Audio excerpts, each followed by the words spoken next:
Good morning. ನಾನು D K Suresh ಅವ್ರ ಬಗ್ಗೆ ಹೇಳ್ಬೇಕಂದ್ರೆ, ನಾನು ಡಿ ಕೆ ಸುರೇಶ್ ಹೆಂಡ್ತಿಯಾಗಿ ಹೇಳ್ಬೇಕಂದ್ರೆ, ನಾನು ಫಸ್ಟು ಡಿ ಕೆ ಸುರೇಶ್ಗೆ ಅಭಿಮಾನಿ. ಯಾವ ಥರ ಅಂತಂದರೆ, ಈಗ ನೋಡಿ, ಅವರು 3 ಸಲ MP ಆಗಿದ್ದಾಗಿಂದ ಮಾಡಿರೋ ಕೆಲಸ ಇವತ್ತಿನ ಯೂತ್ಸು ಅಷ್ಟು ಕೆಲಸ ಮಾಡೋಕ್ಕೆ ಸಾಧ್ಯನೇ ಇಲ್ಲ. D K Suresh is very active and very intelligent and hard worker. ಅವ್ರು ಮಾಡಿರೋ ಕೆಲಸ ಇವತ್ತು ಯಾರು ಮಾಡೋಕ್ಕಾಗಲ್ಲ. ಎಷ್ಟು education and irrigation and health department ಎಷ್ಟೊಂದು ಕೆಲಸ ಮಾಡಿದ್ದಾರೆ ಅವರು. ಡೆವಲಪ್ಮೆಂಟ್ಸ್ ಅಂದರೆ bus stands and schools, college, everything ಎಷ್ಟೊಂದು ಕೆಲಸ ಮಾಡಿದ್ದಾರೆ ಡಿ ಕೆ ಸುರೇಶ್. ಅದಕ್ಕೆ ನಾನು ಅಪ್ರಿಷಿಯೇಟ್ ಮಾಡ್ತೀನಿ.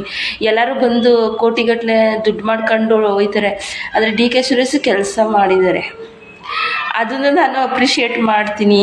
ಅವ್ರಿಗೂ ನಾನು ಅವ್ರ ಫೋಟೋ ಶೇರ್ ಮಾಡೋದು ಇಷ್ಟ.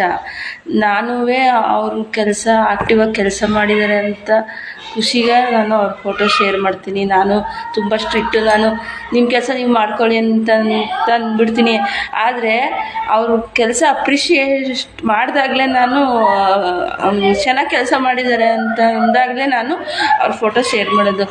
ಡಿ ಕೆ ಸುರೇಶ್ ಅಷ್ಟು ಚೆನ್ನಾಗಿ ಕೆಲಸ ಇಡೀ ಕರ್ನಾಟಕದ ಯಾವುದೇ ರಾಜಕಾರಣಿ ಮಾಡಿಲ್ಲ. ಅಷ್ಟೊಂದು ಚೆನ್ನಾಗಿ ಅವರು ಪ್ರತಿಯೊಂದು ಅವ್ರ ಏರಿಯಾನ ಬಸ್ ಸ್ಟ್ಯಾಂಡು, ಶಾಲೆ, ಕಾಲೇಜು, ಆಸ್ಪತ್ರೆ, ಕುಡಿಯುವ ನೀರು, ಮೂಲಭೂತ ಸೌಕರ್ಯಗಳು, ಬಡವ್ರಿಗೆ ಏನು ಜಮೀನು ವಿಷಯ ಆಗಿರ್ಬೋದು, ಬಡವ್ರಿಗೆ ವಸತಿ ವಿಷಯ, ಪ್ರತಿಯೊಂದು ಕೆಲಸನ ಡಿ ಕೆ ಸುರೇಶ್ 100%, 200% ಎಫರ್ಟ್ ಆಗಿ ಕೆಲಸ ಮಾಡಿದ್ದಾರೆ.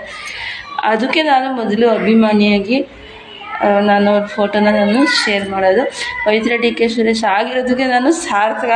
ಇಂಥ ಒಳ್ಳೆ ಆ್ಯಕ್ಟಿವ್ ಆಗಿರೋ ಒಬ್ಬ ಸಮರ್ಥನ ನನ್ನ ಗಂಡ ಅಂದ್ಬಿಟ್ಟು ನಾನು ಖುಷಿ ಪಡ್ತೀನಿ.